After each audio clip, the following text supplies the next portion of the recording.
think it's purely functional TV. Anyways, it's a thing being put on by Listcast. This guy's been blogging and writing the Clojure Gazette for a little while, and now he's got this set of videos he's been working on. And the introductory videos I can vouch for, even if you don't really even know programming that well. But definitely, if you already know a little bit of programming in any language, will give you the zeitgeist of Clojure like really quick. Because it doesn't say, oh, this is how this works, and like all this like pedagogical stuff where you like talk about how you do. He just shows you a little program in a way where you're like, you don't need to know very much at the beginning, but by the end you're like, oh, I actually know a fair amount of how this language works. And then he followed up with web development in Clojure series, and his next one is going to be out soon with the Core AC. So, oh, cool. I have to check those out. Just so you know, Trystan, I sent you an invite. You can invite if you want. But anyway, I sent you an invite to the Hangout that would allow you to share screen for the recording for the presentation. Okay. I'll do that. So we're currently live. We will be in a moment starting a presentation by Trystan Spangler on seeking Clojure, what we're calling it, what I called it, and he accepted it.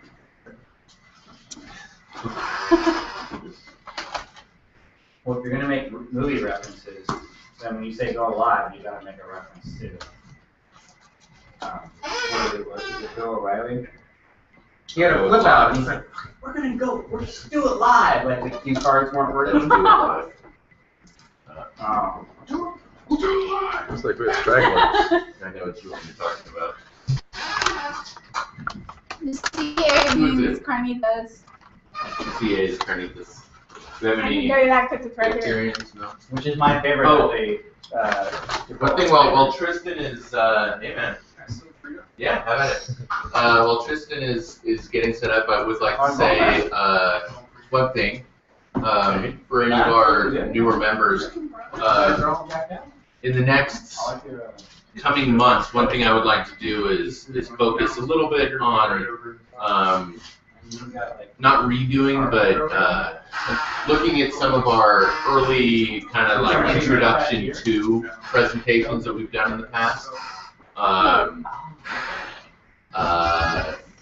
And I've been asked a few times if we could, have presentations for people who are relatively new to the coding game, or at least to the industry.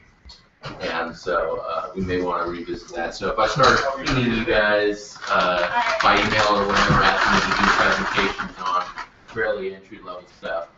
Yeah, what do you want to say? Bug me about it, and I will try to come up with something. It's like you're what, wicked bored? Well, Richard, Just kidding. Richard Julian.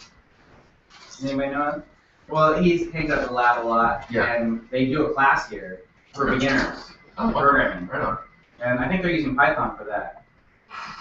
But the topic of like teaching people how to program has come up a few times, and David Beecher is doing a class out in like Boston or something like that. Less about teaching people to program, more like I've done a bit of programming, or maybe I just graduated college, I haven't used anything but Pascal. I don't know. So I like to work my way That's towards probably it, 15 but years ago. if it's more intermediary, then maybe that's a good place to start. Because I don't have to like have all the, like this is where you should start figuring out. Well, the interesting thing, there's a Ruby meetup group, and they have a Ruby group, and then there's a lot of people that were new to it, and so they spun off Ruby New. And so once a month they do the regular Ruby, then they do Ruby New, and that's where they go over like super elementary. Well, I haven't been there, so I don't know how elementary to go with it. The idea there is you're newer to it, you try and get the concepts. Well, one of the things I'd like to do, for instance, is a presentation on working together on GitHub, or something like that, where if you remember in our early meetings, we would always try to say, hey, you can follow along by going on GitHub, and I realize GitHub is a lot more ubiquitous now than it was back then. But we usually spend about 45 minutes Actually, like, Which one did you take? we would usually spend, well, let's just say some people basically miss the entire meeting because they were trying to get set up on Git and GitHub and all that kind of thing. Pineapple is straw hash. It's like, oh. Exactly. And so I think it might be cool to start something like that, but hopefully get a little bit more into it than, okay, now you're set up. More like, now you can download this, now you can build this, now you can do a few things. Yeah. And on the subject of teaching learners, and Ruby, I think it was Ruby that started it. I think it's called like Ruby Bridge, maybe. But that term bridge is something I think that came out of the Ruby community, but the Clojure guys have borrowed it, and they're putting on this thing where they're trying to work with various communities around the country, or world even, putting on Clojure Bridge sessions, which is to teach people how to program. And the whole bridge thing is specifically, like they're specifically targeting the non-typical profile programmer, so like a white male. They're trying to like say, you know, if you're a minority or if you're a woman, like you could be a programmer too. Like any human could be a programmer. You just need some experience with it. So they're trying to like make it accessible to people in a way that's like not like, oh well, you got to be this sort of like dorky, geeky profile or you know. What's wrong with dorky? Well, nothing. It's interesting. We're really cool for dorky, geeky guys, right? But Oh, seriously. but yeah. So if we get like a thing going where we have something that seems like it would, you know, That is part do of a it. decent amount of material, maybe we can talk to them about like saying, well, we have a Sacramento Clojure bridge, or you know, Or whatever. Or programming maybe bridge. even doing a few bridges. Right. Something like that. I mean, And I'm you not guys sure are if it's interested. Ruby that started it, but I think it is. Well, Ruby has definitely a community of bringing people over from like other careers and people who, you know, programming wasn't what they had planned to do as kids, right? Ruby absolutely has a genre, whatever you want to say, a community for that. Right. And a lot of your, you know, 10-week courses on, I'm going to take this 10-week course and I'm going to get a job in programming. It has to be in Ruby. There's definitely a community in Python of reaching younger people, I've noticed, but it's not necessarily for the non-geek kids. It's not for adults that I've seen. It's not for adults who are like, I was a lawyer, but now I want to get into programming. Right. What's interesting with Ruby, I don't know about them reaching out to anything as far as like being amenable to, you know, different groups of people. People haven't, you know, sought it out themselves. Except for when I went to the last Ruby conference in San Francisco. There's one coming up in a few weeks. If anybody's interested, it's roughly fairly cheap. Yeah. But there's a lot of women there, far more than I've seen in any like other programming language group. But there's a couple groups that actually reach out and they only teach women, they only do this, they only do that. So it's kind of nice that, you know, the culture's a little bit different there. I think the bridge rules are, if you're a guy, you can show up, but you have to bring a woman. Oh, okay. Yeah. So I'm like, You have to bridge, basically you have to act as an outreach and We may end up having a really Bring somebody. small group if we do that. But we will strongly encourage, how about that? We will strongly encourage. Maybe if you can't bring a woman or you know, somebody who's new to programming, we'll say you have to bring something else, like beer. Well, There'll be no women, but we'll all be really drunk. wait a second. well, anyway. Hey, Yeah, we'll have to talk Steve? about it. Sacramento's such a small market that.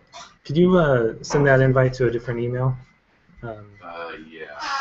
Can you? Can you add me on Google Plus? It's a Google Plus thing that I'm doing. I don't think I've ever actually used that. Oh, really? I thought I had you on there. There's a few Trystan Spanglers on. I think if you did something like that, it'd be really popular. No, I'm trying to get. What's that? I think if you did something like that, it'd be really popular. No more. Yeah. Yeah. Like this last Python class we did, Oh, if you want some. we didn't even send one email blast out, and they got on the calendar like 10 days before class started, Really? and it sold out. Wow. And that's not the first time. We really don't have enough intro to programming activities going on right now. Yeah. And there's Well, yeah, exactly. So you're saying that basically you could fill a room at any given moment if you had more events?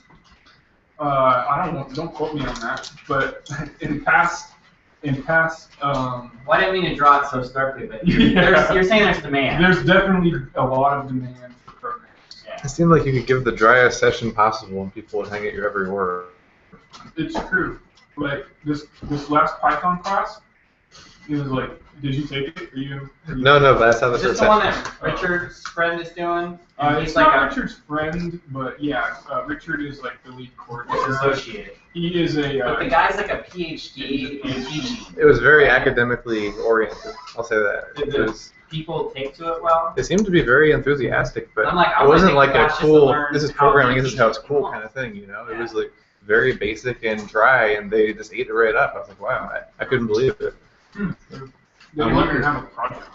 It wasn't like, well, there wasn't a real end project for the class, like a capstone project. I didn't. Yeah, talking to him, I didn't gather that there was. Would you say that it's primarily vocationally oriented as far as I like can people send that it- are And they have showing like up, little they want to get a kids, job? like Oh, I think I the got parents it. sending kids just trying to That, get moving. and Just teenage press guys, that in your email.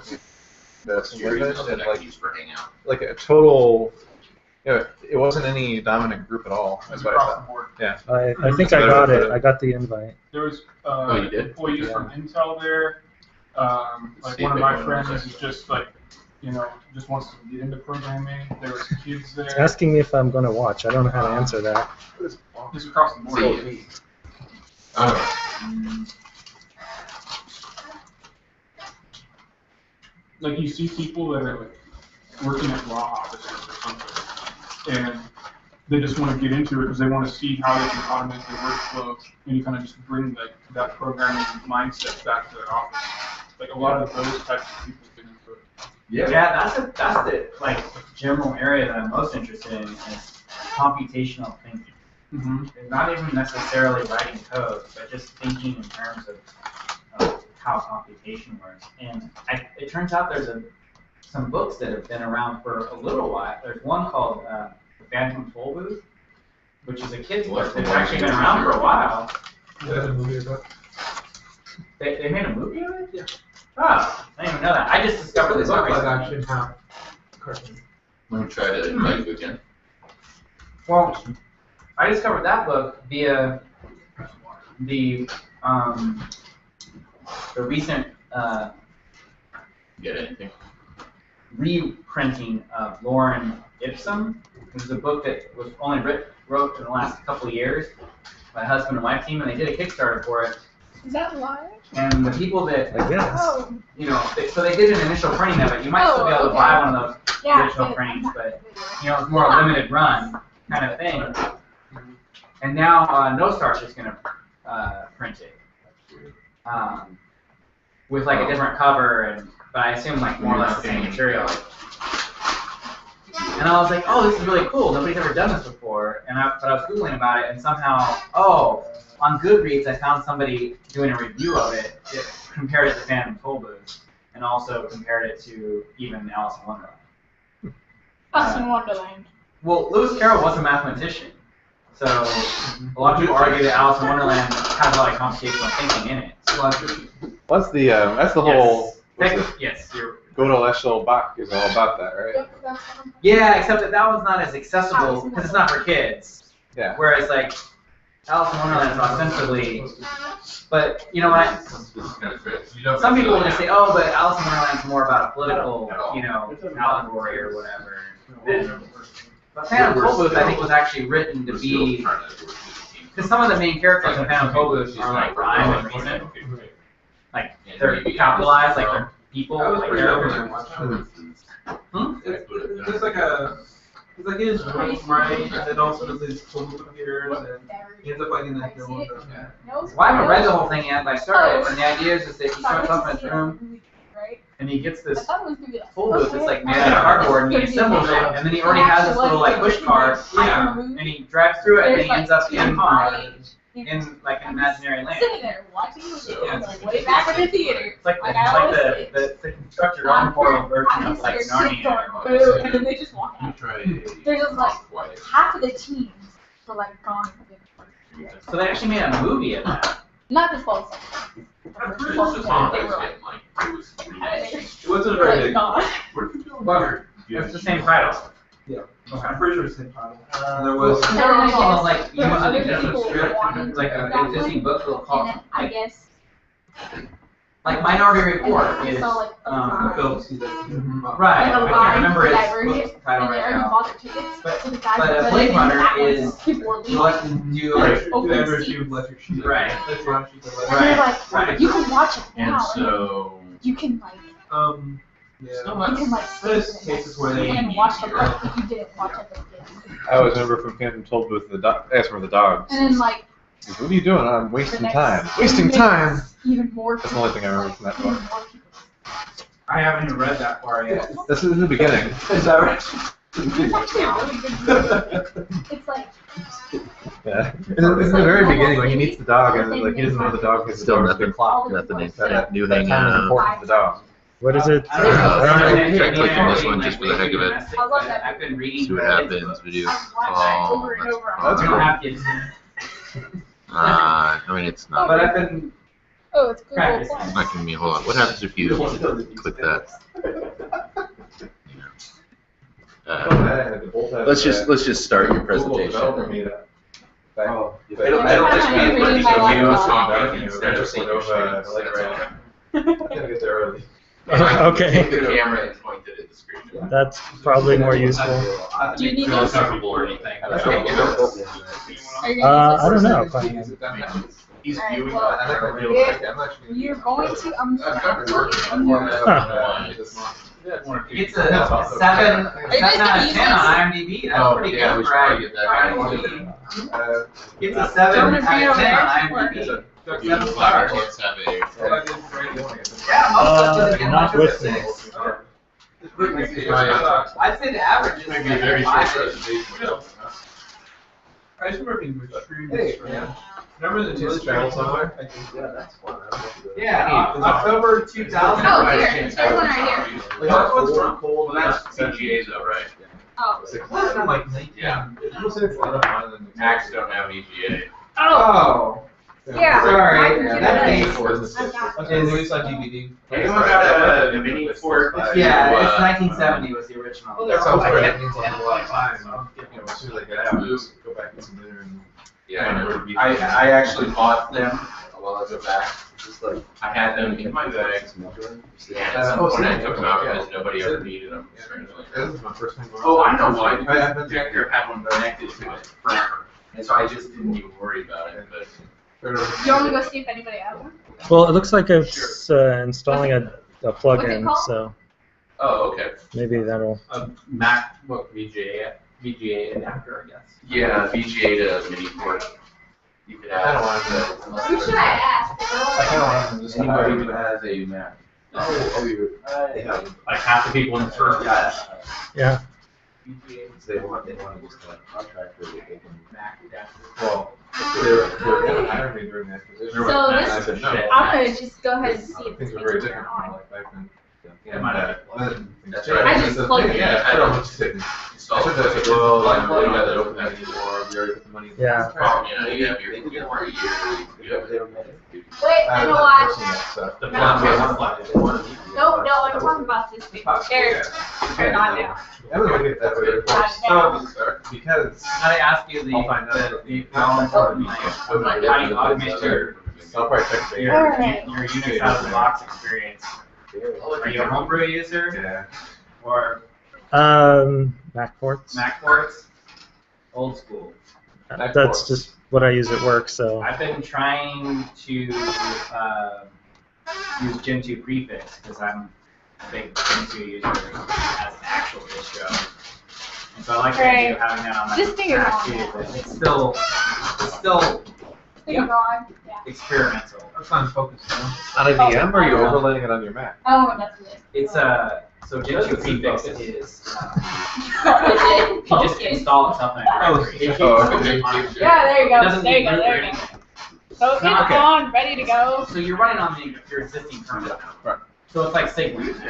Right. It's on. But it builds from sources, just like Gentoo does. It uses See. portage from the mainline Gentoo. Supporters now supporting Mac. Yes, and Gentoo prefix supports a number of Unix-like platforms. We have like 4 It technically supports Windows 2 via Interx, which is that like Unix compatibility layer for Windows that nobody has. And so I don't think sales, I think like almost zero of the emails really actually support Interx. But a fair number of them support Mac because they're supported for each architecture. We have a whole room of Macs in here and not one VGA to mini port adapter. Well, when I VGA to mini port. Yeah. I only have a Mac Actually, at HDMI would work too, Alright. probably. Oh, really? Mac ports. When I get my own Mac, I'll buy one of those. Yeah. Alright. To display port, I think. Yeah. Try to clear some back. I was calling it display port. I think Mavericks might actually be worthy of upgrade. Yeah. Whoa, what is that? Somebody running It's working. That's him. Echo. Hello.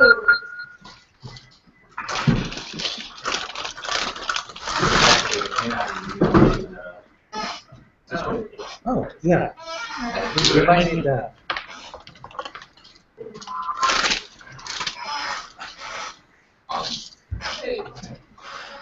I've been using Philip for computers. That's what it came with. I don't think we'll need the projector. No? I didn't see the point of upgrading. These Oh, yeah. So I'm not talking about- Yeah. My MacBook Pro. Oh, okay. There you go. The name was still upper, You got but this? somehow she ended up with Mavericks. She's Just like it. I'm like, no, it doesn't just do that. but But it had it, so I'm like, Okay. well, since you upgrade. Good job. That's all on you. And just All on you. this is I can get live with this.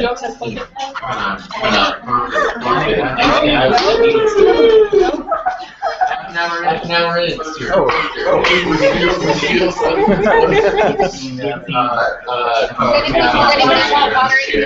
Anybody need water? You got it?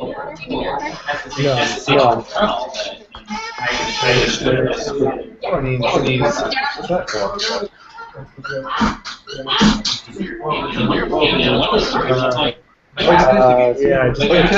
Yeah, just click something. no, I would just install VC.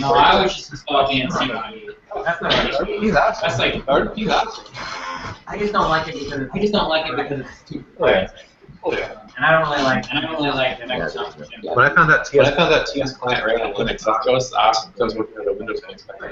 Is that because Mac is not right here? We got a fair point. I can see your light there.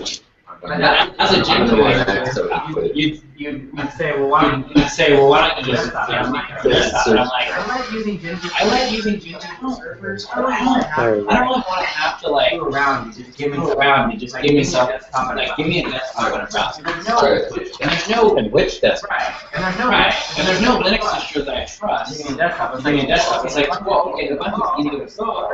Great. Just have a Let's have a desktop, but I don't trust them.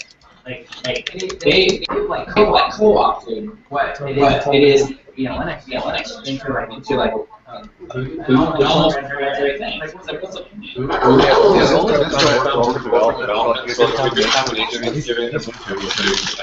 only one that worked for a long time actually had the right balance. Stable, packages, build tools, and We're on both sides. You are Ryan, who Alright. Okay. We got to allow Clojure. Yeah! he's authority. Alright. You can get the focus first. well, Virtual. Yeah, next time we're locked out. Yeah, that's right. Alright, so my name's Trystan. I'm going to talk about Clojure a bit. I don't have slides or anything. I'm just going to do everything in this IDE. If you want to get this code that I'll be using, you can find it here on GitHub at /Trystan/CLJ demo. I just don't know why you want that, but if you do, it's there.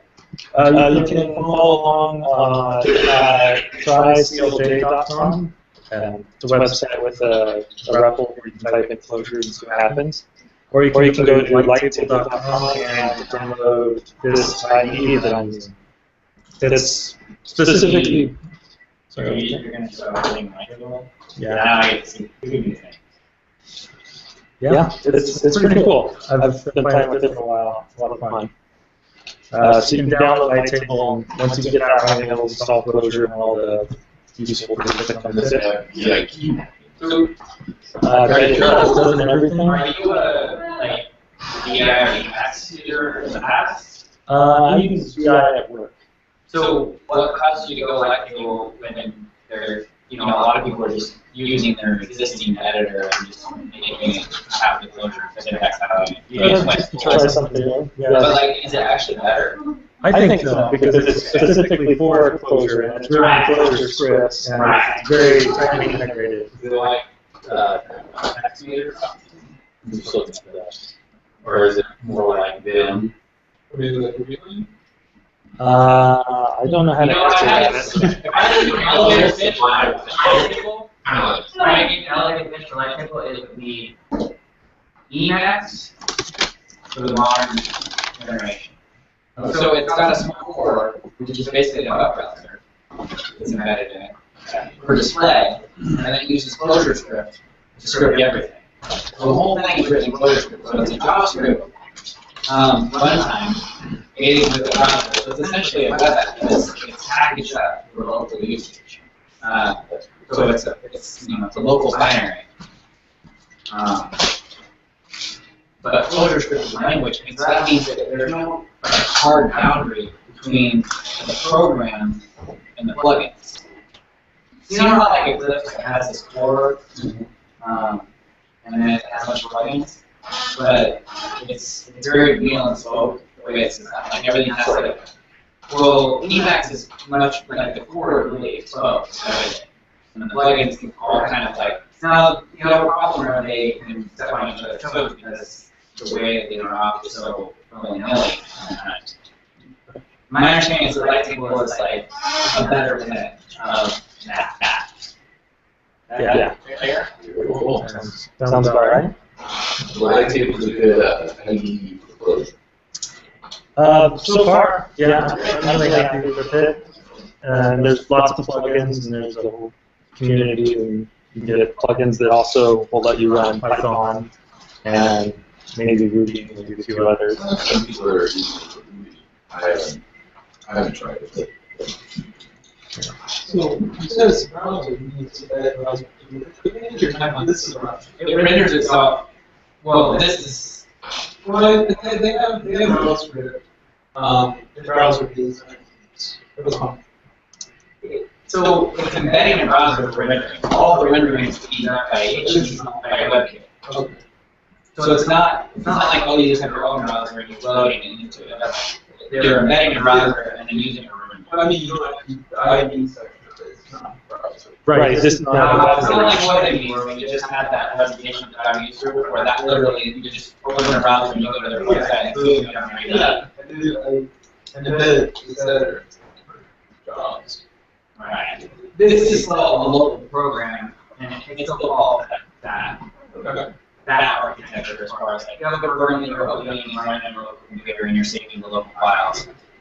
It's just that you use a web renderer for rendering, so they don't have to reinvent the wheel as far as how to render stuff, and they don't have to write swing code. Okay, Yeah. cool. And they're actually not even using the JVM, they're using JavaScript in it. They're using V8. So it's Clojure script, not Clojure. It's Clojure that compiles out of JavaScript. Well, I want to see the exploits. So why don't we move on? Yeah. You guys All right. Oh, that's good. So, You you guys want like a 5-minute, 10-minute overview of the syntax? And, Yeah, I love that. Okay. So, procedural code usually looks like this. You say like write and you pass the file, spec some other things. I don't know if it's me. Or maybe just a little bit. Another one. This one. This one. Maybe just a little bit higher contrast. Yeah. Maybe just about the wall art. Oh, yeah. No,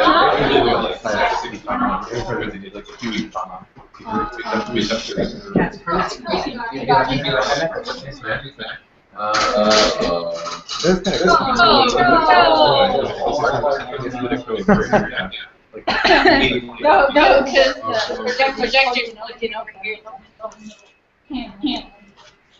That is, well, it's actually slightly blurry. Slightly blurry? It's slightly your finger. Oh. Yeah. What about now?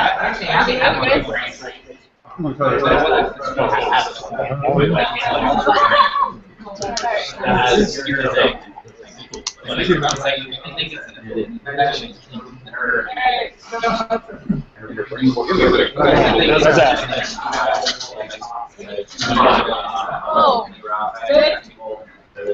Yeah. Yeah. Can you see it?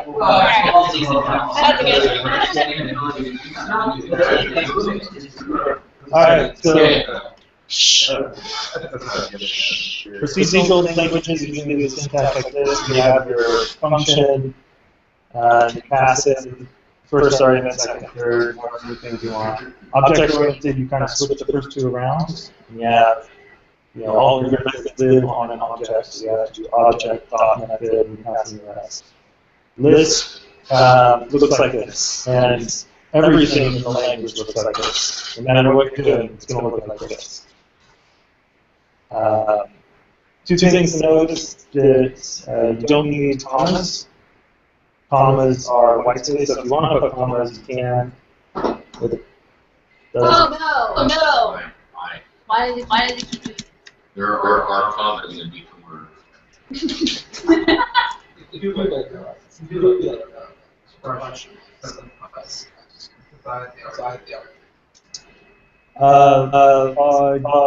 Yeah, I'll show that. Yeah, I'll show that in a bit. What is it doing? What is it doing? There you go. He's better. Okay. So you can put new lines and all that in there. New lines and all that in there. Evaluates to the same thing. I don't know why you would do that, but you can't do that. And that's like 90% of what you need to know for Lisp syntax. Like right function. That would be like a function. Right. Correct. Right. Those are the parameters that you Yeah, strictly this operator. It's generic. Yeah. Yeah. Then a preemptive on it. This here has two parens. This here has two parens. This also has two parens. So I don't know why everyone declares that Lisp has two parentheses. It has the same amount of everything. That's because when you make a block, yeah. Yeah, still the same number of brackets.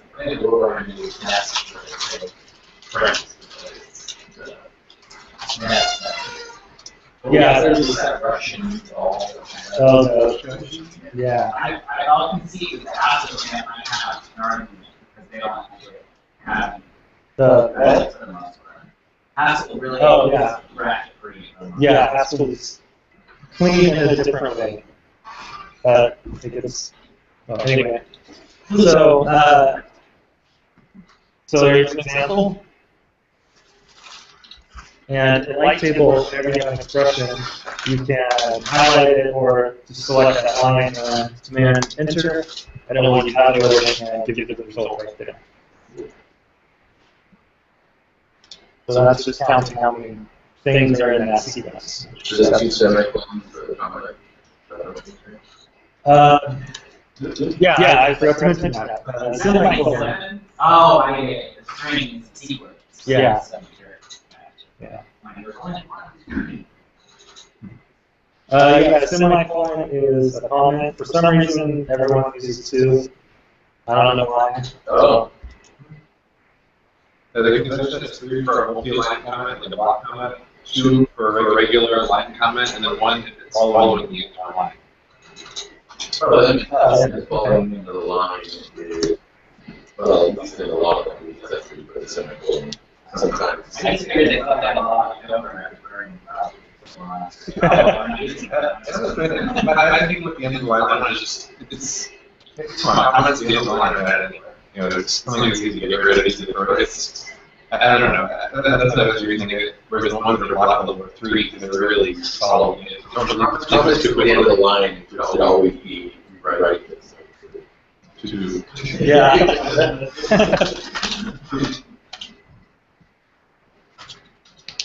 So math operators are just functions, so you can put those at the beginning of the parens, just like this, which is a little odd at first, but you can do really neat things, like you can pass multiple parameters to it.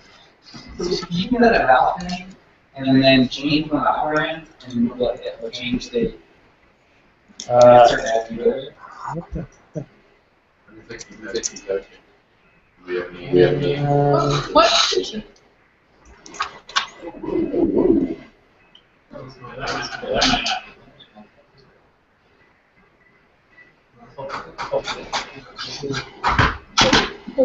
Oh, so where's he going to take that? Corey. Thanks, Corey. Thanks, Corey. Save the day. Save the day. Looks like I'm on the show. Wait, so you may have just turned off the macro, so it's not zeroed up.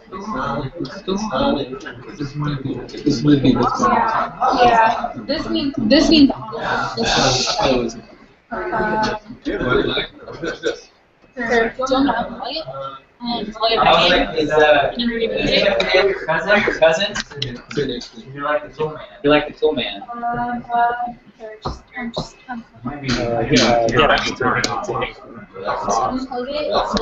it. I might just have to unplug it. All right. Come on! This type of projector does this all the time. It's like a node. It's like a node JSON too. It's still evaluating. It's still running a Clojure program. It's got its own Clojure script. Compiler reference. It's got 2 Clojure references, at least. At least, yeah. I think so. What kind of she says open source. Yeah, it's open source. The author has some blog posts where you can overall architecture. Are you talking about Yeah. And then since it's in Clojure script, you can modify it while you're using it. And these are the results of that. I think if Clojure script is essential, anything you can do, really very good. It's actually, a bunch of people are talking about how the future of the Clojure is actually That's a little weird. that's going to be absolutely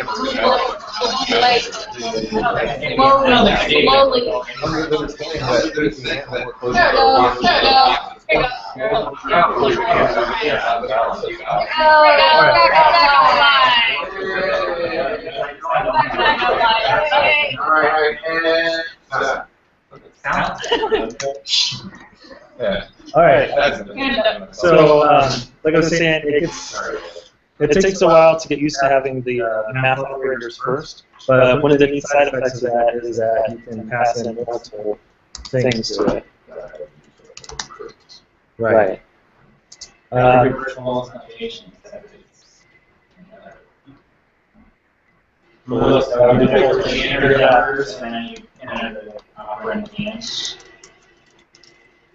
So you were asking about if I change it. So there's Lightsaber has what we call Insta REPLs, which is a redevelop loop, but it's like it says, it's instant. It's evaluating it as you're typing. So if you go in and change something, it'll change that. And you go in and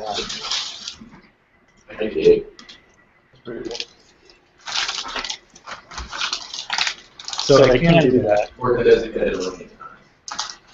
It is cool and annoying. That's a lot of cool things that way, right? Yeah. It's pretty good about that. It'll get stuck for a while, and then I think it like kills that thread or something. And it usually recovers pretty well. You can also pass in, or you can also evaluate a function without passing any arguments. Does anyone want to guess what plus returns if you evaluate it by itself? We saw that. So, Oh, yeah. Yeah. This is a little more reasonable than that. Returns 0. I almost said null. You're just trying to add to lists or to numbers or something like that. You're reading past anything. undefined, you know. Undefined? 0. Another bet? 0? 0. It's 1. Oh, man. Oh, Right. identity. It's the identity. Yeah. Something else. All right. So now that you've got that figured out, what does division do? Any guesses? I say 1. That one's a very good exception. So you can do that with everything, but you can't with a lot of things, which is pretty interesting.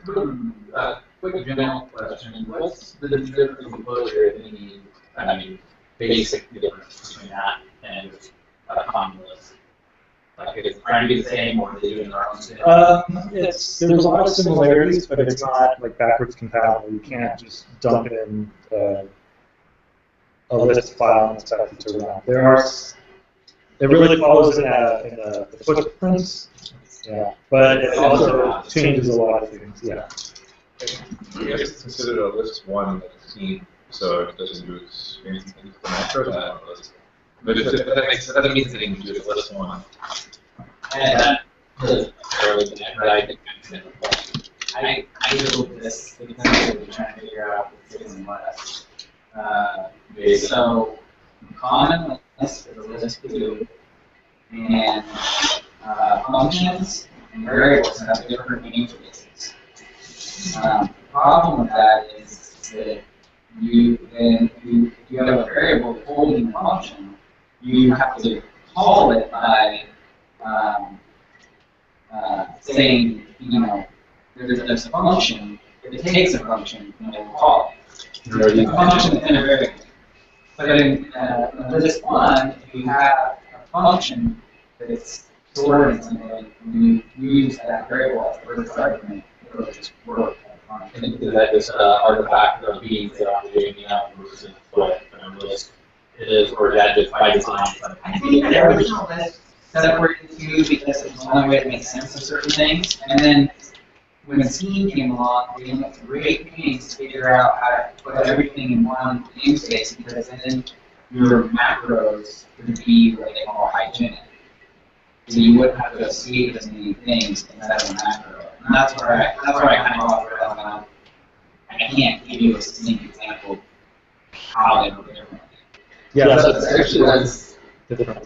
That's an interesting point. None of that. I kind of wonder if Clojure has, because if you look at solid, obviously, if you look at solid, it tends to be popular more for people who are coming from.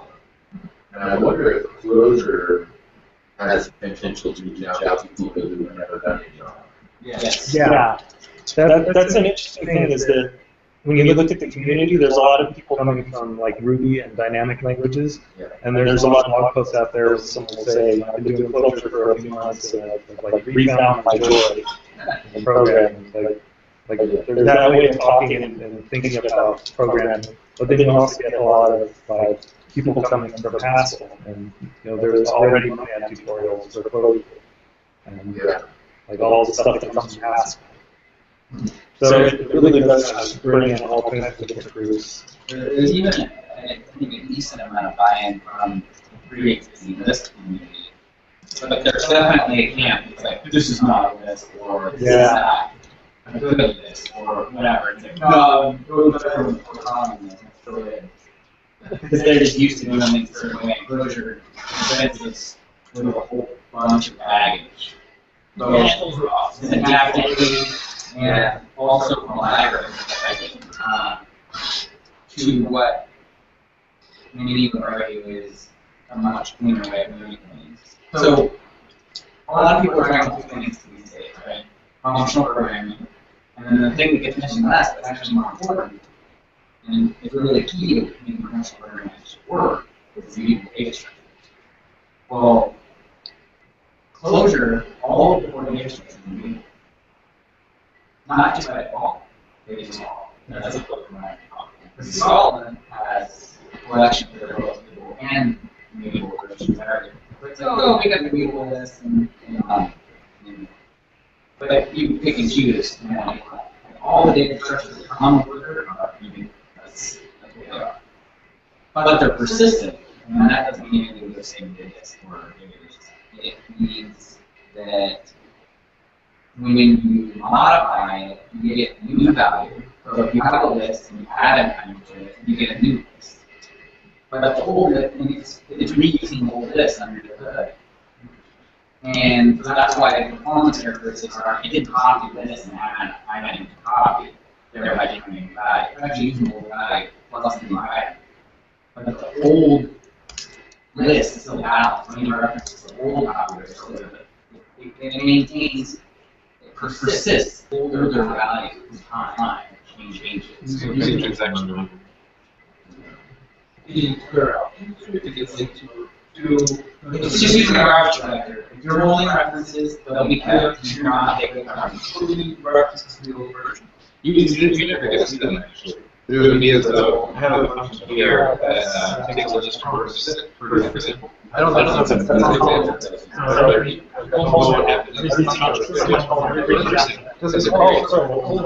Let's say it takes a tree and requires or the top is so it's just I could recreate the whole thing. Maybe the top doesn't really so I don't want to do any of this. A transaction memory says you know how this table that changes the part and it'll write the transaction. And that part is the same thing. So my two functions are different versions. I can't I never figured this either. To me they look like two different variables. So when this is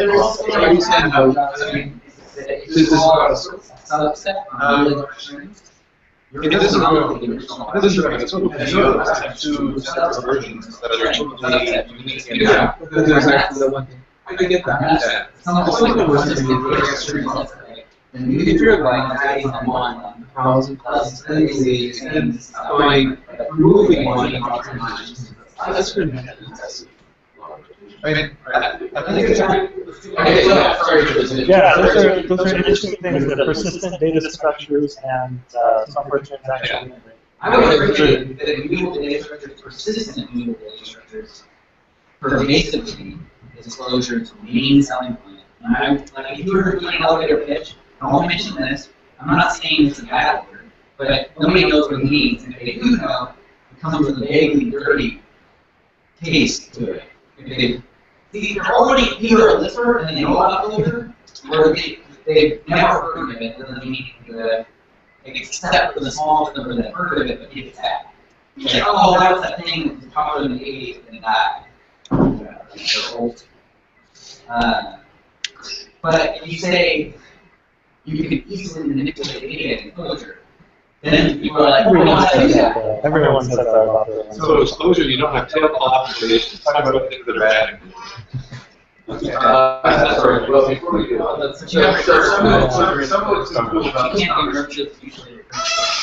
one thing that's been cool about this conversation is that there's a bunch of other functions of Clojure at all. And so trying to think of the value in certain ways or why or whatever. But most content I'm getting is a recording so awesome content. So it's Yeah, that's the popular player. Go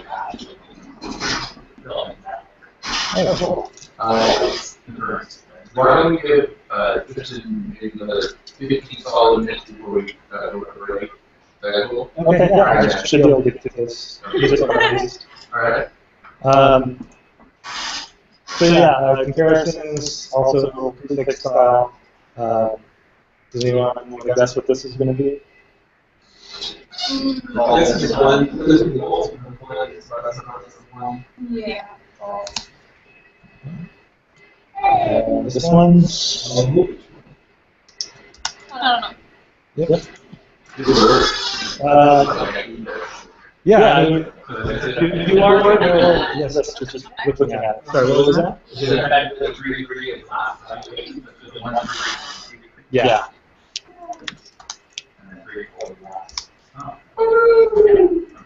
Yeah. So you can sort of look at this as being like, are these in ascending order? You can also declare variables or values. Again, it follows the same syntax as anything else. And you can define functions. This use defin to define it, and then you give it a name, and then in square brackets, you give it a list of parameters. This one just takes one, but you could have one that takes 2 or 3. And there's a lot of really neat things you can do with that. But I'll get to that later. And then you give it a body. So that one should be pretty self-explanatory. And so these CAA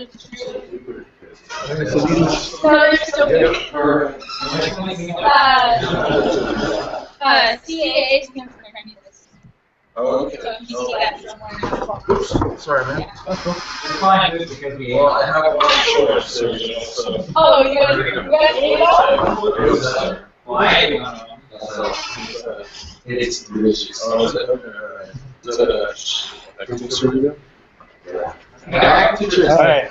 So yeah, you can define the top level value, and this is it's constant. You don't mutate these, you don't change them. And you can define functions. You can define local values.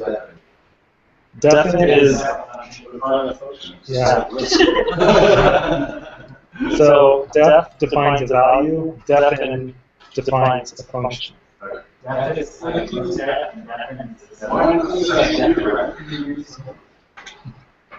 Normally you wouldn't do that, but you can. I'll show that later. So these are top level, they're at the namespace level. If you want to have just local values, you can use let. It's kind of the same thing. You can path and declare a bunch of local values and use it on body. So you evaluate that. Sorry. Something like that. I keep that. You can use it. So does that right there, that like make sense to everyone? You can kind of see how. Well, and another thing, so with that let, you have other code inside the let, then those are supposed to be usable there, but A, B, and C will not exist outside. Right. Right. So you can do these, and it will just return the last thing that it runs. But if you try to do it outside, because C only exists within the let, it will say that it can't resolve somewhere.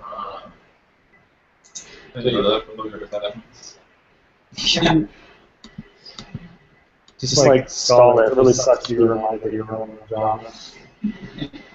So it's actually running that in a unit. It loads the unit as well. Yeah, it's a full environment, yeah. But it's also running.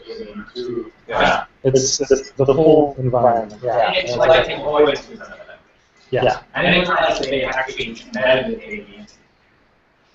Well, I shouldn't say that. It runs on the JVM, and the code that you're writing runs on it, yeah, as you're writing. What's that? Yeah, this is it's hosted, it runs on. Yeah.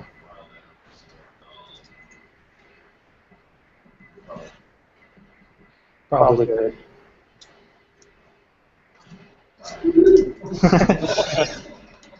Cool. So also things that you would normally be like a statement, like an if statement. Those are also expressions. They follow the same syntax. And key statements, all kinds of different things. But it all follows the same syntax. It's very, very straightforward and simple. The point of that is, you know how you have that ternary operator and we all use like something question mark, something colon. You could use it as an expression inside of a larger expression, and whichever thing it returns becomes the thing that's used in a larger expression. It works like that all the time. You don't have to use a special thing in order to use it inside of a greater expression. It's not just a block. So you can put it anywhere. You can put it like in the middle of your other expressions. And then there's a whole bunch of different I guess branching. So what if you go back to that data and then just put times 2 around that data? Oh yeah, so if we run it like this, we return something.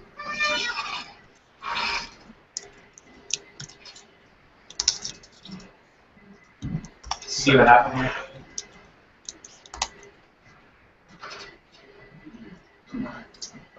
But it's multiplying 2 times whatever the result is. So yeah, if I change this. So the if form, it takes the thing that you're evaluating, which will evaluate true or false usually, and then there's a true expression and then a false expression. I don't know. It does.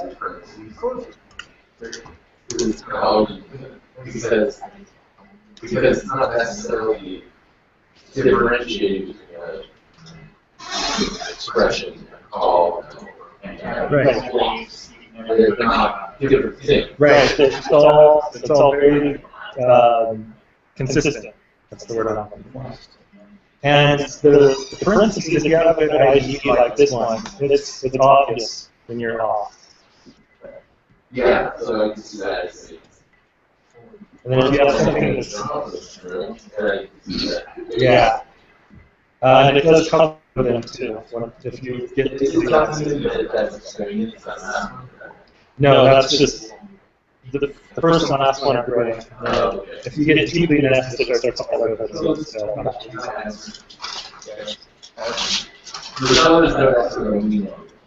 no, it's just a visually. That doesn't mean bad. It just means if you had only one red, then it would be. Yeah. So if you have unbalanced, it will be that. Right. Like the red side is red. Oh, red means the discrete occurrences are always done. So. Good eyes, huh? Mr. This over there? That's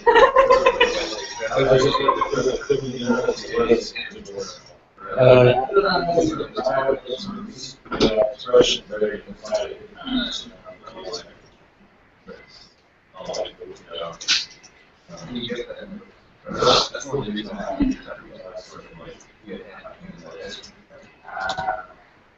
right, man.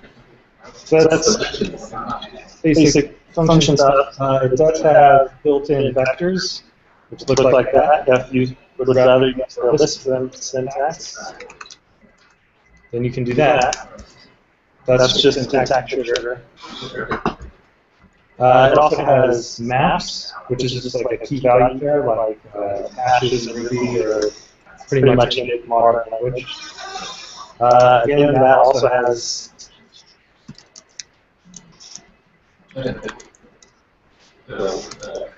list 1, 2, 3, y, compare. right, so that's the key, and that's the value. And you can use anything as a key and anything as a value. Why does So those are what they call keywords. it's like a symbol in Ruby or Scala or some other things. And if you want to have a linked list, that is a little bit different. There's use the list function, but if you try to just do a literal list, it will complain because it's trying to evaluate that. It's saying one is not a function. So, right, that doesn't make any sense. Yeah, so you can use a single quote that tells the evaluator to, or tells the reader not to evaluate that.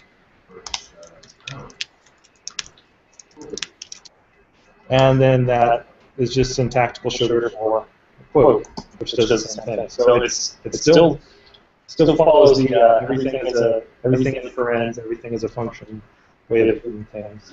It's just, yeah, because you're probably going to work with a lot of these maps, and sometimes you can work with a lot of quoted stuff. So can you create your own operator? Let's try it.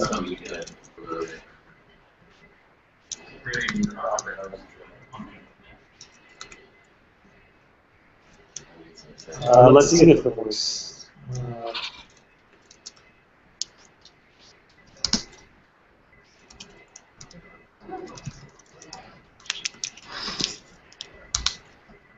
Yes, you can.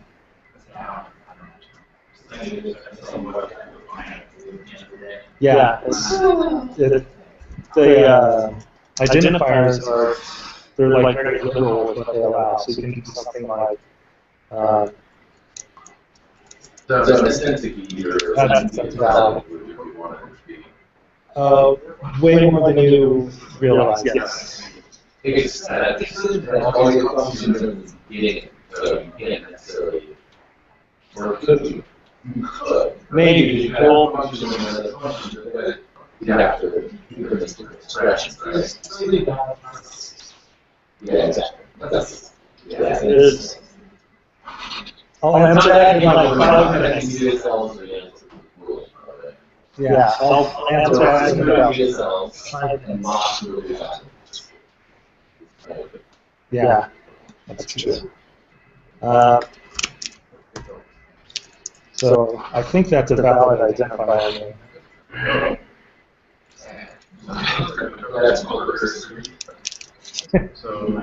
That's funny.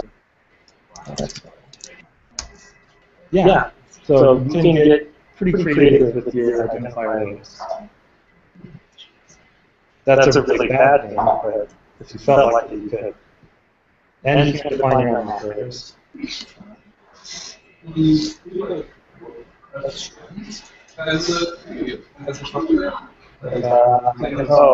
you want something like that, or? I don't think so. No, it doesn't look like that. Would it?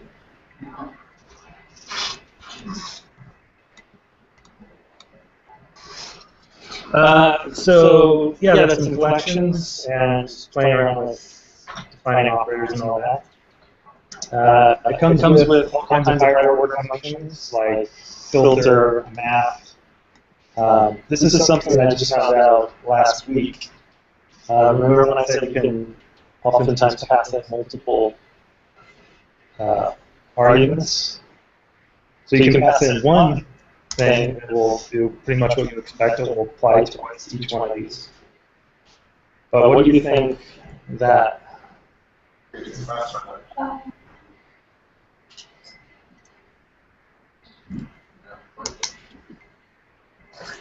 Oh! Yeah, that's it.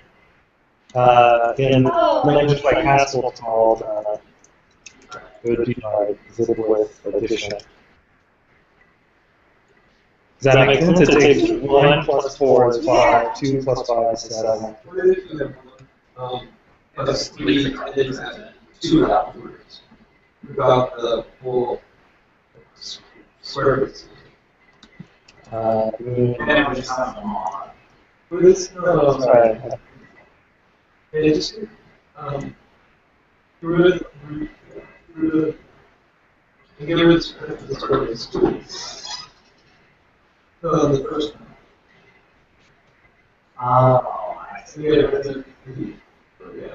You want to keep it? That won't work because one of the it needs to make connections. Yeah. Don't know how to create a seek from along. So a seek is the underlying interface that all of the collections and a few other things implement.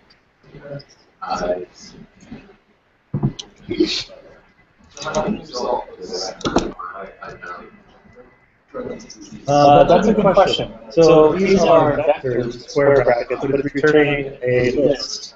And that's just how it represents seeks. If you want to turn it back, you can do that. But yeah, good observation. I can't imagine like cleaning your life and Ruby on. Anyway, sorry. Total tangent. So there's also things like partial application and function composition. If anyone is interested in like that kind of math analysis, we do a lot of this in Haskell. So partial application is where you provide some of the arguments, and instead of evaluating that, it'll return a function that will accept the rest of the arguments. So for this here, we're going to partially apply addition to 5, and we're going to call that add 5.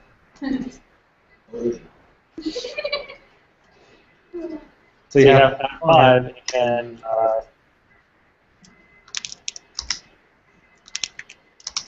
right, that's the same thing as.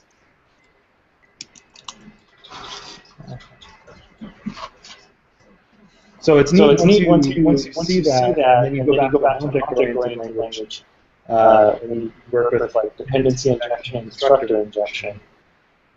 That's really just partial application. You're providing some of the values when you construct the object, and you're providing other values when you're calling that. And I think it's kind of interesting that whole thing it can be replaced with one function. Because this is the function that we're using, partial. If you tried plus by partial, I think it would complain that that's not a number. So yeah, partial is a function.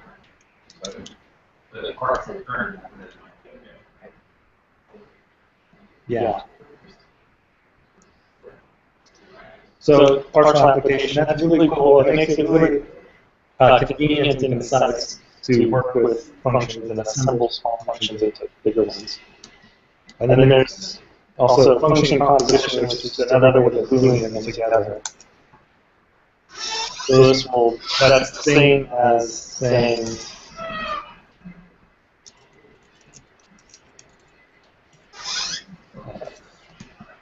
seven.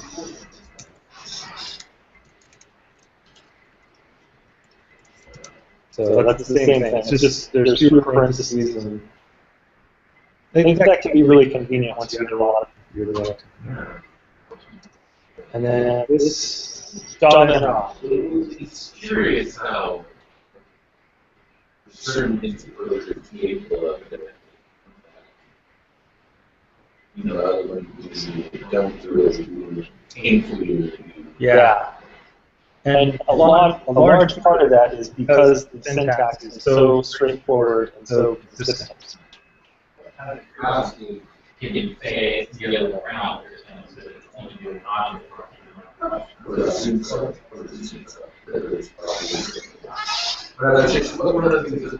was thinking of was there's an argument to solve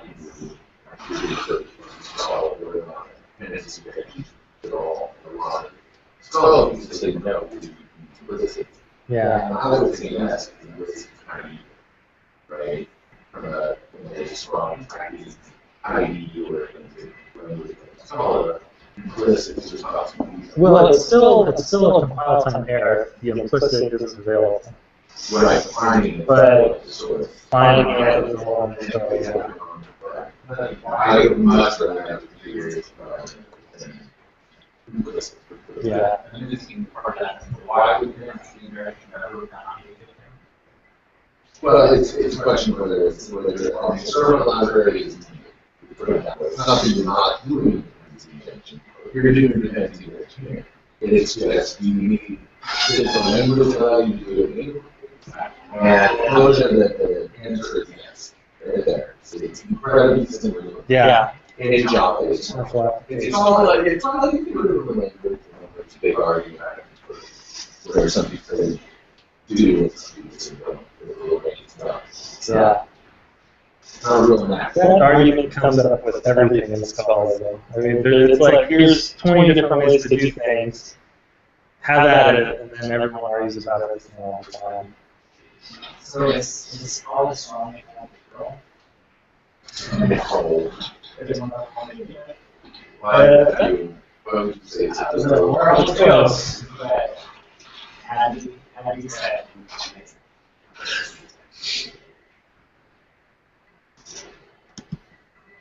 Obviously, I'm saying. No. Anyway, we'll have a conversation. Should we do a quick break and then come back? Okay. So, after the break, what we'll do is we'll do our giveaways first, and then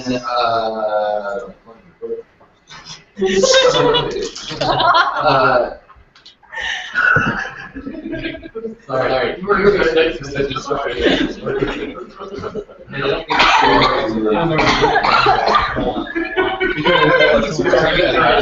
you there. Brian shows up right before the giveaway. Wow. 2 out of every 3. What did Ryan do? I don't know. There were people because in this room, you know, that random number can comes up Brian. It's 0. Yeah. Brian doing it for an actor. That's exactly. He's like over the network, so I think I can get it. I didn't even get out of the night. These are random. Yeah, we really do need to do that. Let's make sure that I do. You guys know that. It'd have to be a pretty good size. What you got? No, I didn't even get that. We gotta see if they have to run through. you don't need one big guy. You just need 2 small. Yeah. I don't think you can too small. You can multiply the number. 6 times 6 is big enough. Yeah. No. There's a lot more sevens than there is. Yeah. There's a lot more. There's Okay, you have to be a careful 1 about in like 36 chance of getting a 36. Okay, there's a 6 or 7 in 36. Okay, so Anyway, it's much more likely when you're looking at guys. Be careful. You can do it, man. You could just like one with the 1 and one with the 10. Yeah. Okay. Because all But now it's not in base 10, right? It's only got base 6. You can roll it out. All you do is take every bit is even. Somewhere between. Brian's there's some software involved, so you can hack it. 11 and 66, not including, you know, there's 400. Really, just you have a phrase. You're gonna come back and die and just say Brian on every time. No, that's okay. Not even that. Let's see, I don't think they were in it. Just got a random number generator. And Go to the end of that concept. It's a website. We don't. So let's start with, well, this actually has something real. We'll start with the least, which I guess I'll call the A press or Manning. The A press or Manning? A press it is. Okay, great. I'll come up with a random number generator. An e-book. Sorry. So what were we giving away? is 3 ebooks of the winner's choice. All they need to do is come off my car and talk to me about which. Oh, sorry. Actually, they just need to run the site. Which someone do it. Yeah, press and O'Reilly. Ebooks. And then we give away one ebook.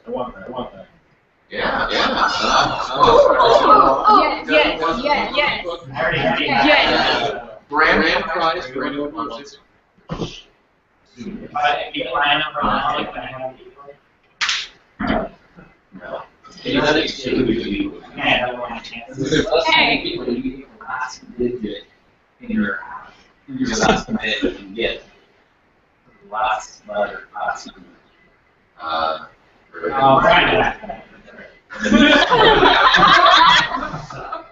Wow. Sorry.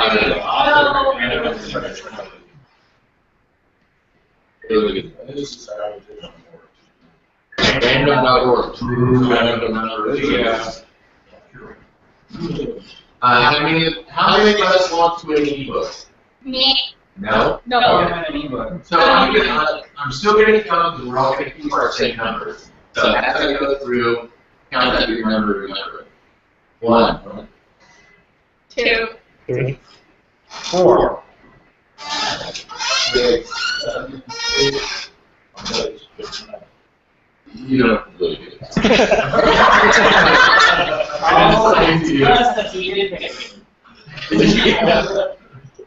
Let's see, 2 random number generators. Minimum 9, maximum 9. Everyone ready?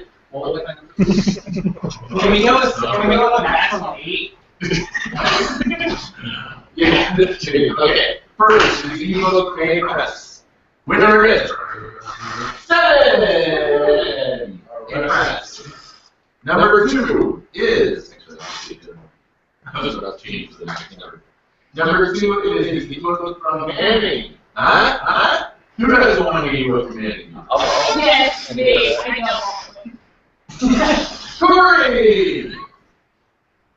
There's actually Ryan. I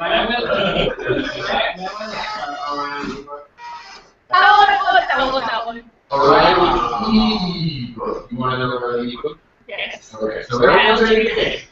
Everyone's in this game. Uh-oh. I kind of did it, but I'm not sure. No, let me show you this game. There it is. Corey! Actually, I think, yeah, you can't win twice. At least you can win 2. Because you could win an ebook with me. Alright. BAM! Right. This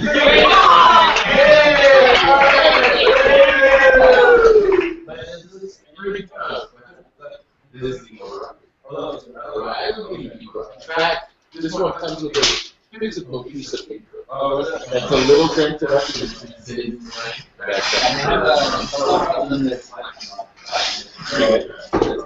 Second to our second prize, right? I want that. Our second prize goes to. Mine. Anyone with the drums? Goes to number 4. Goes to 6. I'll give it up. Goes to 8. All right. Clojure. And the grand prize, which was the fewest Yay. awesome. The grand prize, which I know most people here who don't necessarily want it, is a license to Intelligent Idea. Generate the ultimate. You're in for that one? It's a $200 license. What? Yeah. It's a $200 license to Intelligent Idea. The IDE of choice for many. If mine ever comes up, I don't want it. For those who have not reached it, well, what language is it? Right. It has extremely good Java, Scala, Ruby, Clojure right here, Ruby, Python, JavaScript, HTML, and a bunch of frameworks like Rails, those aren't the frameworks, but a bunch of new ones too. No, it runs on everything. It's written in Java, so it runs on. Oh, yeah.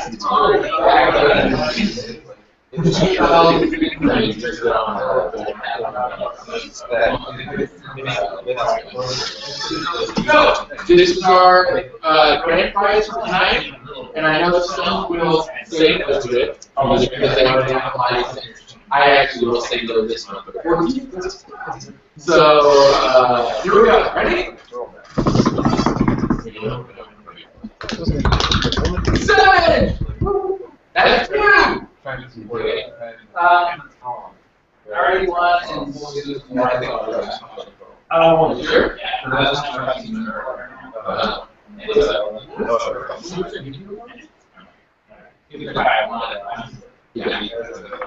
All right. Going 3!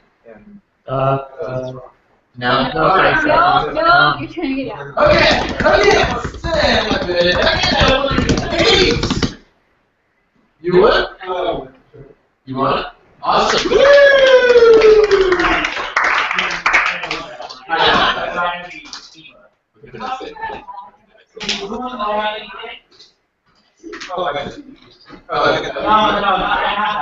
Oh, it was who did everyone?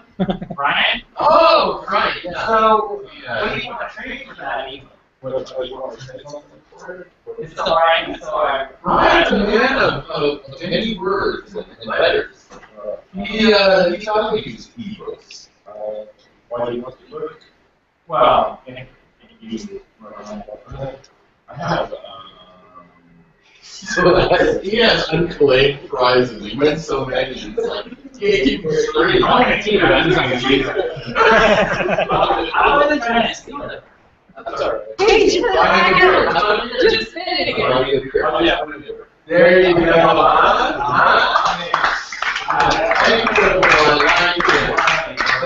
All right. two.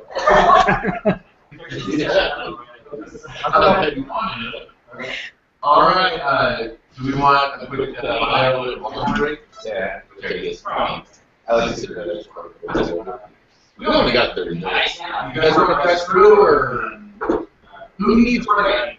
No one. Do you need break? Okay. Shall we continue with Mr. Trystan? But I just figured 30 minutes. Yeah. We're good. Okay. I don't want to go back on my promise to allow. You can all do. Yeah. We only got 30 minutes. All right. So. You're going to show that in here with the existing Java queries, right? No. Right here. Shut it off. Any questions? You might notice that in the wording. There is a dots, right? You don't get the D's. This is a D2. Oh, I'm sorry. What is the D? Is that? That's the Java gate. Oh, okay. I got it. Okay. So D is going to equal to 8. Yeah, that's just assigning it to D. Oh, okay. And then It still works. yeah, new. Like I can try to it's harder to move up something if it's a Java thing, because it's called a class and function and it's interrupt Java and other. This is actually pretty good. Yeah, it's Is there any funkiness? Like what about collections? Let's talk about that. I've never needed to use them. When something returns or this. The main function is when interrupt is that all of it has access, so that if you want to create an instance of date, you can do that without using UID. They'll look like functions, but they can't actually be passed functions. You have to create wrappers for them for like another method at all. They're the first class. What about accepting collections? That's what I'm curious about. So you have something. So the built-in methods are pretty common. The built-in code methods all work on collections. yeah, can you think of It will say how It does that? I really like to call it limit, but let's just say whatever you're doing this closure and position development. Underneath, there hidden databases and everything returns an array or a list of something that's good. You just use it as a collection. I think they come back and gives it like a library or something. Do you know something off the top of your head, like English, Java, like without installing Hibernate, like? So just so we can see it. It's the website. Like in Python, it has its own concept of string. So there's a Python string, which is a Python string in the normal sense, and then there's a Java string. And when you get something back from Java string, it's a Java string, and you can call the Java method that exists on it. So if you have a Python string in your code, you can just like create it like a literal or using some. Oh, right, I see what you're saying. And you would still use it just like with the Java collection. Or like you Clojure collection. Yeah. No, so you would use it just like this. You could, if you were looking at CD, doc, how doc this on it, if you wanted to, or ways to immutable data structure. Right, and even if you have like just a bunch of Java objects, including all my Java objects, just like that, it's transparent. It's very close to the most. That was going to be the thing I was thinking. Clojure embraces those platforms. They don't try to hide it. They try to make it so they're manipulating it. So there's actually a port of Clojure. There's a JavaScript Clojure script. There's also a port of Clojure for .NET. And on .NET, it has more .NET semantics. There's not like a predefined set of semantics for Clojure language, and then they try to port that perfectly for each host. It's like more like the host always leads through. So when you're So you really just take Clojure, and then change it to like a Java. You can't just do it between platforms You're limited to the things you can do, but actually the code I work on right now is code that's targeting Clojure and Clojure at the same time. you organize your code base with like the Clojure stuff for your domain. That stuff can probably be portable. That's the function I just found out about this morning. And it takes a Java object and calls all of the getters and dumps it to a map. Because that's a very thematic with Clojure. Oh, yeah. So they're not compatible between the two. You have to be careful about using it. So you can also like import packages and like everything else. It's just an expression. So you can actually have that inside of.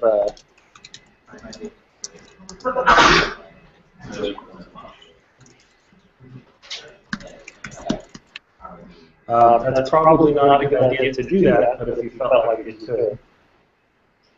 You do that in C for your macros, if something's wrong. Yeah. Yeah, but this is not like a separate language construct. It's just a statement, and it's just an expression and an import. And then once it's imported, you don't need to call it.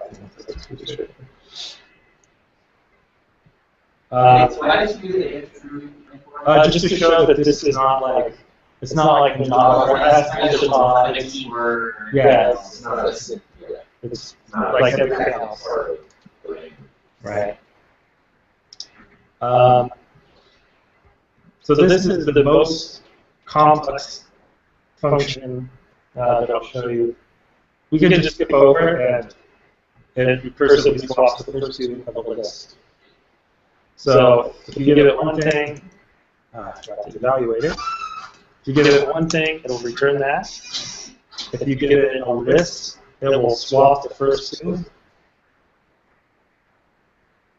If you give it nested lists, it will recursively swap. So swap the first two here, and then in there, it swaps the first two. And this is kind of a dumb thing to do, but I'll show you why it can be useful in a bit.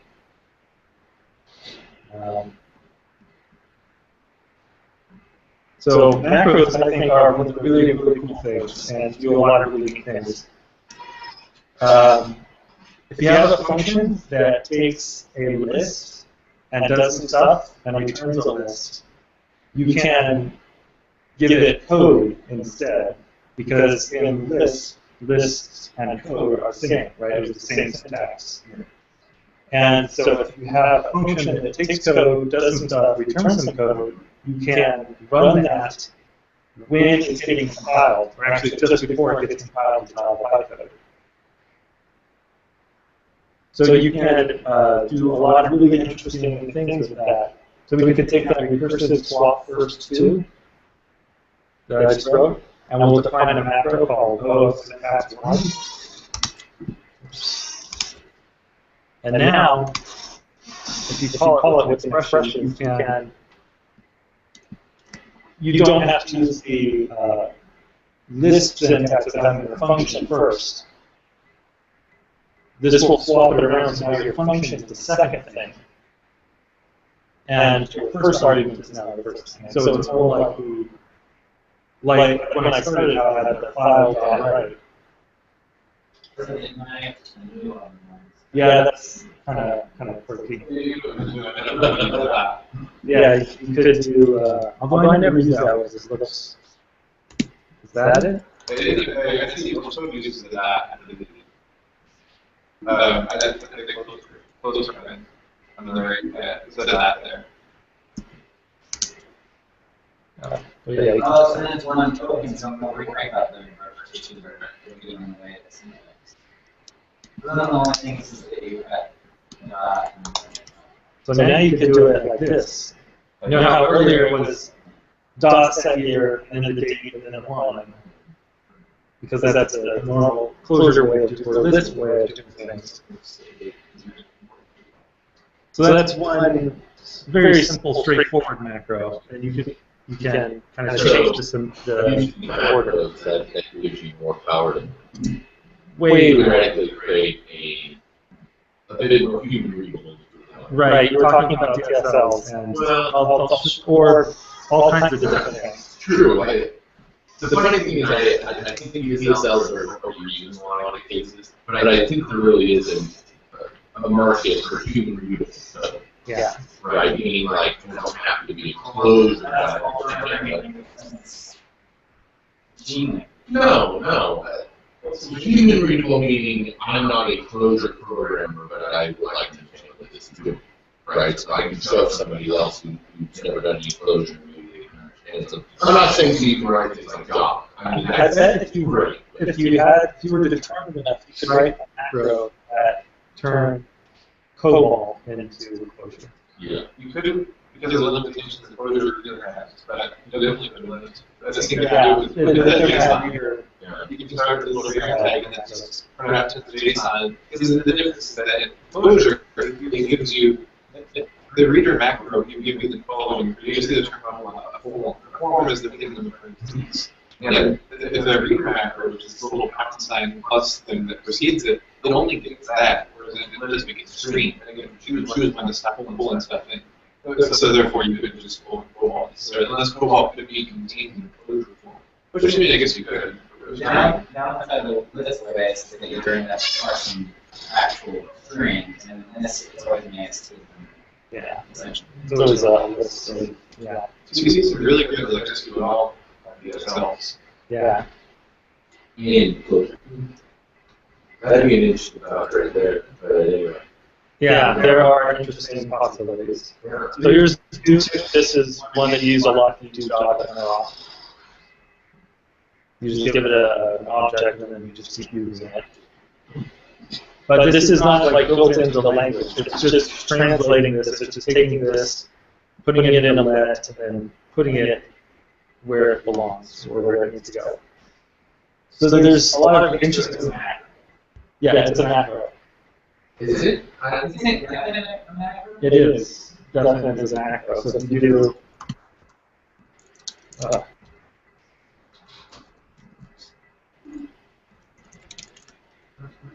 You always do macro when you put something that wasn't there. That's a great version of the where's the function to make it trash. This food would be undefined. But the macro can get stuff more in. Yeah, so defen is actually macro. We can expand that and say that it's just a def and an anomaly. So you could do.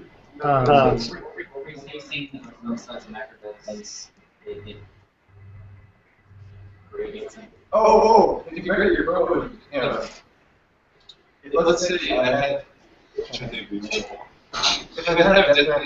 creating a function in my code, and I call it foo. If that was just a function, my code would crash because foo is just a variable foo. But because that is a macro, all that stuff it has to be same way. That actually is implemented. It's a built-in. Yeah. Okay. So there's like 12. Depth isn't a macro, it's a special. Depth is special for special. So the depth is actually a keyword. Yeah, Well, that it's like a keyword. Not a keyword, but yeah. But in the like other languages like Java, like import is a keyword. Depth is actually part of the syntax because when it parses, when it finds depth as a symbol at the beginning of the form, it's trying to do something. Yeah. It doesn't try to call. Exactly. Yeah. Yeah, so like he said, it was resolved in compile. So there's a lot of really interesting things you could do. Like I'm just going to define and just give it a name and not give it an implementation. And I also just learned you can put a semicolon at the end of the, or a colon at the end of the. Yeah, from what I read, like, so, it's pretty agnostic, like using special symbols. Yeah, yeah. So you could come up with a macro that would take something like this and translate it into the Clojure program. So you could have your, for someone who's more familiar with mathematical notation, you know, X plus sign for Y times B. Yeah. So you could totally make a macro to do that. Because it's just shuffling around somewhere. But macros are more than just about like having an alternate notation. I get that. There's a lot of problems. So like for basing earlier, it's all macros. And it's not just about notation, it's about the idea that what you're saying in core racing is to have something happen, and then when that's done, have something else happen, and then you're chaining these things together, and then if you were writing that in JavaScript by hand, you'd be using a fallback. But if you write a Clojure script and it's running on JavaScript, it looks like straight line code, but it still has all of the pieces interlinked in terms of what happens in what order. Right. So you get the structure you want to write it in, but it's structured the way it needs to be for the runtime as far as how the code is actually getting at. So you have a state machine and a bunch of functions, and they're all being called over time based on the state machine. And if you wrote that by hand, you would get brilliant. But with macros, it essentially generates that code for you. You just write the code and run it, and it's in red, and then it actually executes as if you had put it in all that work that state machine stuff. That's actually a good point. You can also have some file optimizations. This is generating the root. Right.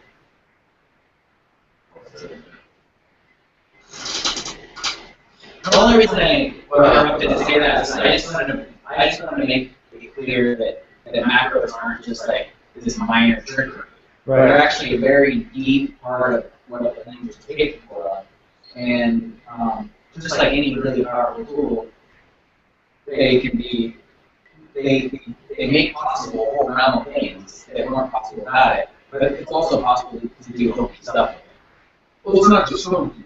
Like if you're a new Clojure programmer and you're writing a macro, you're probably Anything can be expressed in a macro can be expressed in function pretty much, just to be more close to it. You can always start with a function form and reduce it to a macro form. Unless you want to do things that compile instead of running. Oh, sure, but what I think is that you can be the compiler yourself and defer that execution by writing a function, and have your function consume functions, and then later on, if you wanted to say, okay, I've hired an extra functions around everybody, you can reduce those forms, and have your macro just hold forms out. Yeah. Or you could write a function that takes like a quoted code and do that. Right. There's all kinds of different things. But you could also like create a macro that understands SQL, like this here. And since it's running at compile time instead of runtime, you could have it, check to verify that you do have a people table, that you do have a first name column, and maybe your compilation would fail if it's not. I don't know if that's a good idea or not, but you could do things like that. Compile time checks. The big problem with these kind of things is that you can't compose them. Because it's stuff that's right. Good luck rebuilding your SQL queries. So you find that the format is a little platform of SQL DSL. And that it takes a compromise from you. It has many macros and things like that, but they're pieced together that you you'd like to be able to compose them. They're still not, because it leaves so much on macros, that API 2 is hobbled by being unable to compose queries in ways that would be able to if they had completely skipped macros. And most of the doing none of that macros. Yeah, it's not always the best tool for the job because they don't exist in context, so you can't pass them around or compose them and things like that. But there's a library called core.types, which has strong static typing. Because it's just macros. So you have something where you annotate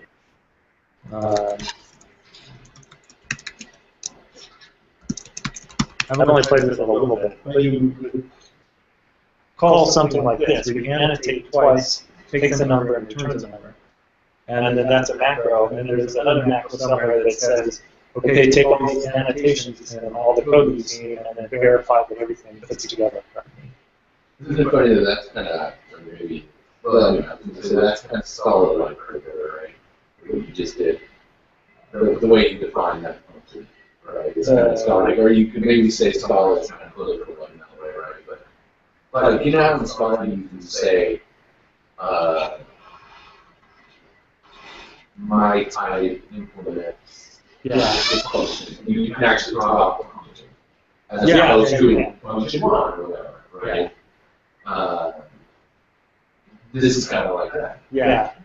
So, It's borrowing. It's not borrowing. No. I was going to say, if anything, solid really is a brand new thing where it's limited from this. I don't know if you guys see. No, list is not dynamic type. The only successor to this specifically for type is type bracket, which bracket is an object scheme that then they've done a whole bunch of improvements. I'd say one back to but it is, they're usually very similar. Well, the only answer I say is that this is a mathematical thing. It comes up in a lot of it. Right. Like, the idea of types is something that's not unique to any one program. It's not even unique to programming. That's what the notation. Java or Ruby, you have to create a class and define that class. Whereas in here, you can just say, my type is the type that does this. Yeah, and that was really mathematical way of doing it. Exactly. It's types that don't have to be a class. Even if Right. they're a class underneath, I don't know, but it's going to be called. And then the neat thing is it's just a library, so you could write your own type system. You could do like logic programming to verify that your code fits together or whatever you can come up with. Which means that your type system is not is Turing complete and means that you have all the But Haskell has that problem. Scala has that problem too. Yeah. Wait, Scala has that same problem? Yeah. I didn't realize their type system wasn't. It doesn't actually happen because there's a lot of checks. Like it'll see that it's potentially caught in a loop, and it'll get like divergent import errors. So we're only tapping it really into this idea of like the type system actually being provable and complete. And that's why they didn't. Because there's one language that I've taken an interest in called Shin, and it has a Turing complete type system in it, but a lot of the typical like camp that like high languages just dismiss it right away. It's like but the type system's not complete. You can totally destroy your type system. Just by making a funny definition, and they're like, they want the language designer to like pick a set of stuff, but then you could only work within that, and then you can't mess it up. But it's like then you always end up with this problem where you can't there's certain things you can't express. Right. I'd rather have the terrain really. Not having used both. But I didn't realize this was terrain. I thought this was actually a very limited thing. For types? Yeah, in terms of what you could express. I don't know. I don't know if it's terrain complete. But I know Scala has both terrain complete. So Trystan, you've run into the problem that everything you're presenting is getting the audience really excited. But you got about 8 minutes left. All right. Or 7. So, What do you want to talk about? We'll skip multi-methods. I'll skip that. I'll go switch to asteroids. Just because I think that is one of the coolest things. It's one of the coolest things. We just look at our phones and smile. Clojure.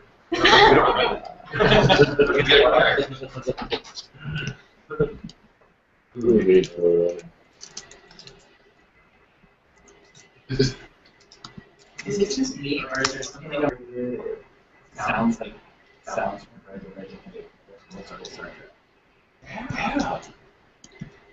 I hadn't noticed that you mentioned yes, but now that you mentioned yes. Is it really just? What are you? Is it really just whistling that way? Or something? There's a wrapper around. There's a wrapper around, which is doing the brain. I didn't feel like that. I didn't feel like that. So. That like 7 minutes left. Yeah. All right, sorry, man. Yeah. I was just looking around at some online blog posts. So you told us you had 45 minutes of content. I didn't know. I don't know if I said anything. Go on. So this is asteroids that I actually wrote almost all this in a cafe. I opened the window and I never had to close it. I just add code, load it, and it's really cool. So then the question, of course, is Clojure go on Android? That's the next version of the language. The next version of the work on optimizing the startup time. Yeah. So let's see. We're getting a new virtual machine. Where's this taking? So. When you say the next version, I've actually written this a few times to try different things. It seems like a small enough and interesting enough problem. new version of language, Clojure or Clojure. Clojure. Clojure. It's going to be generally. Let's move on. Sorry. Yeah, let's move on. Sorry. I'm sorry about that. Are you creating the roll stuff? Yeah. That's really simple. To use it to basically look at that API and start fiddling with it and just rerun and just see it. Does it pop up when you run it? Yeah, that's what this does. I have it commented out. So it should pop up with a window. I don't know why it's so slow right now. Good job. So, like the first rule of demos. The first rule of Clojure tooling is slow. No. I'm dated from working at Clojure. Why is it not? Sorry. Okay. So it's evaluated these. Yeah, something's. Okay. Oh, wait a minute. Maybe it's just slow to count at first, but. It's not as wide at the top. Oh, you pressed it a bunch of times. I did. Okay, so Cool. here it is. You shoot, you can Look at that. blow up asteroids. Where's it? Wait, did your ship just go through an asteroid? I don't think I have the collision for that. I'm curious, yeah, how do you implement these? That's the kind of Because I asteroid I don't do this want kind to of play. programming. One where I can't lose. So what was that? How do you implement the collisions or it shoots the asteroid? So that is a multi-method, and then I just have like separate. What? Like a multi-method that takes the two objects Oh, and yeah. the coordinates or something? Yeah. So it takes one that says bullet rock, and if it gets bullet rock, then it destroys the block. Or sorry, if it gets like bullet rock, it destroys the block. Yeah, it's He's over here. Yeah, that's right. It's a we can go over that later. Yes, it's time to. So I just want to show that you can modify this as it's running, and it goes along with it. No now, all problem. this code is in that demo GitHub that you. That's no, that's a different one. This is Yeah. But it is on GitHub.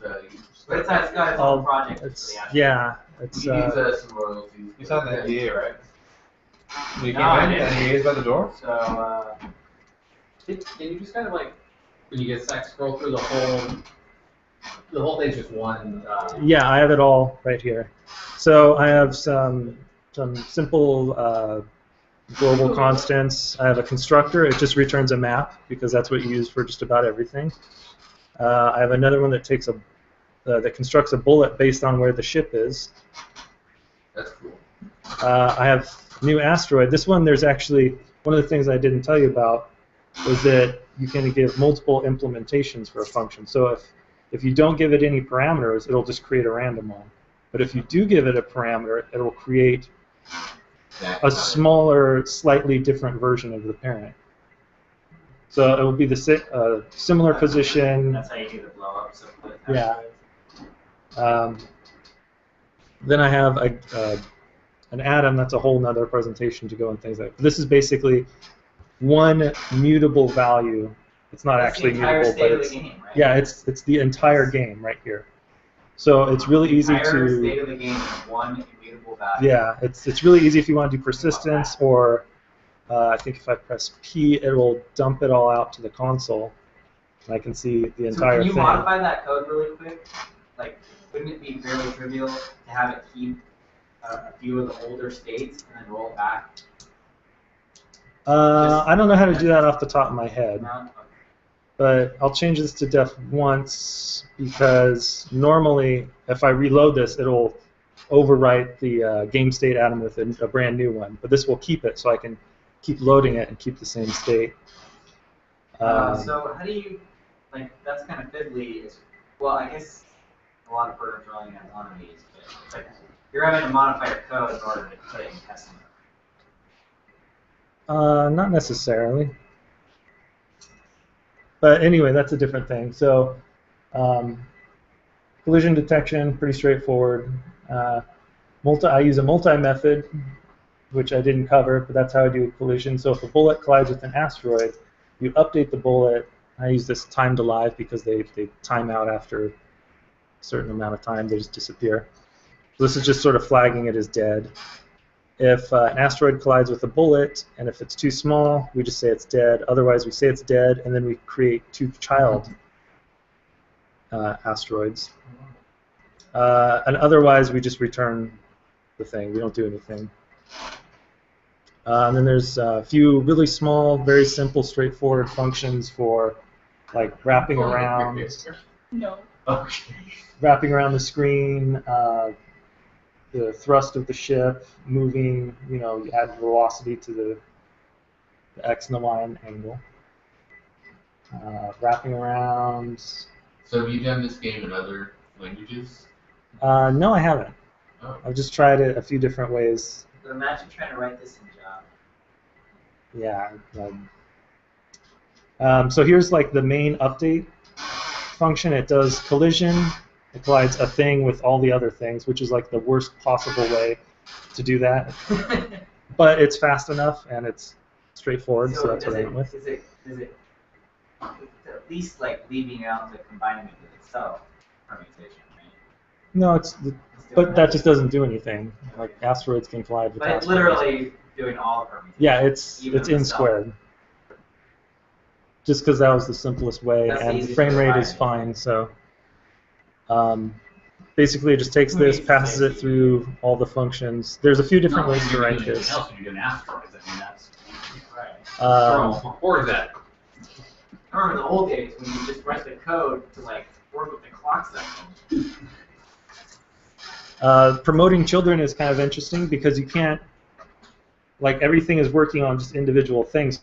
You can't really add to the collection. So what it does is it grabs, after it does the update, it grabs all of the children, puts those in a list, and then it removes the child or the children from anything that does exist. So you have two lists. and then you just concatenate them, and that's your new list. And then there's some drawing stuff, and then these are really ugly. I was trying something different, and it ended up being pretty ugly, so I learned not to do that. And then just some sort of built-in stuff. And it comes out to a little over 200 lines. But after doing, I wrote some basic client game stuff in JavaScript, and it really is pretty damn hideous, frankly. Yeah. Even though, and JavaScript's not the worst language for doing this kind of stuff in JavaScript, but it's just, this is pretty nice. Very cool. Yeah. So I'm going to add inertia. Oh, all right. Wait, where'd you get inertia from? I just declared that up at the top. Okay. So like I have the screen width and height, I now have inertia. Oops. Vy, right? That makes sense. Vx is inertia times Vx. Vy becomes inertia times Vy. So if I run that, inertia is set to 1, so that didn't really change anything. If I come up here and I change it to something like that. I'm curious, when you run it, that window gets reloaded. How does that work? Because for instance, if I were doing something like this and I'm running, say, a web server, I do that, I'm just going to get a bunch of instances of web servers. Well, I have it set so it only loads the window once.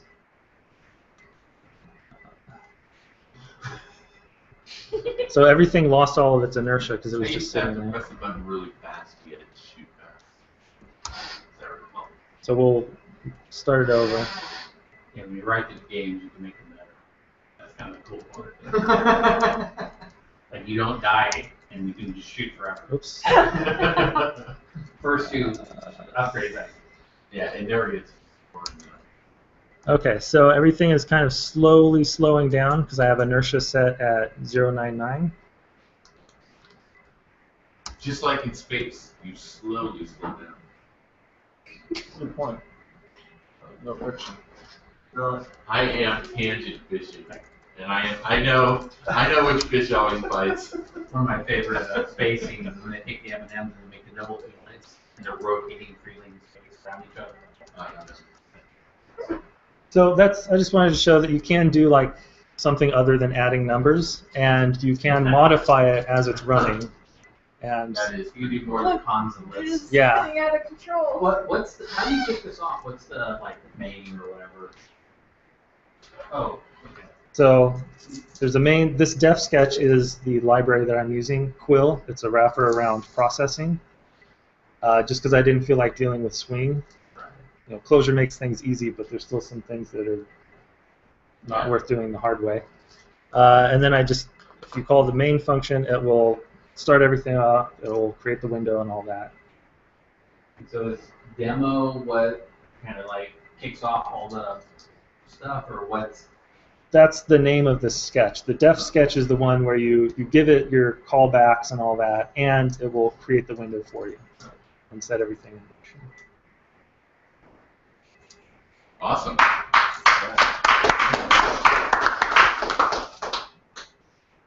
Good demo of light table. Have to give it a try. Yeah, it's really cool. I've had a lot of fun with that. And I'll throw out one thing. It's not Clojure or whatever, but it's probably real useful for that. A few people probably heard of the SIG-P structure interpretation programs, but MIT has those courses online. You can watch them. There's 10 two-part lectures, so there's 20 videos. I don't know how long they are, about an hour or 2 hours each, somewhere in there. And it's really good just going through lists, all lists, whatnot. But all this stuff will make all that stuff understandable. There's also been a couple of attempts at rewriting all the problem sets from SIG-P to be Clojure oriented. Why? Just so you can follow along in that book, but then not, instead of writing scheme, you write Clojure as your The cool thing here is it's actual video, so you can Visual sit and is watch not it fair. from the guys that wrote the book and watch that. Yeah, Like the whole it's point. not a trivial port. It is. Yeah. There's some things. My limited list knowledge comes from that. I guess it's kind Yeah. of, you know, people Yeah, on the just one algorithms, task they do it in C or something like that. Like start with the bare bones, and it's like Alright, that so I'm one. gonna end the recording. You start with the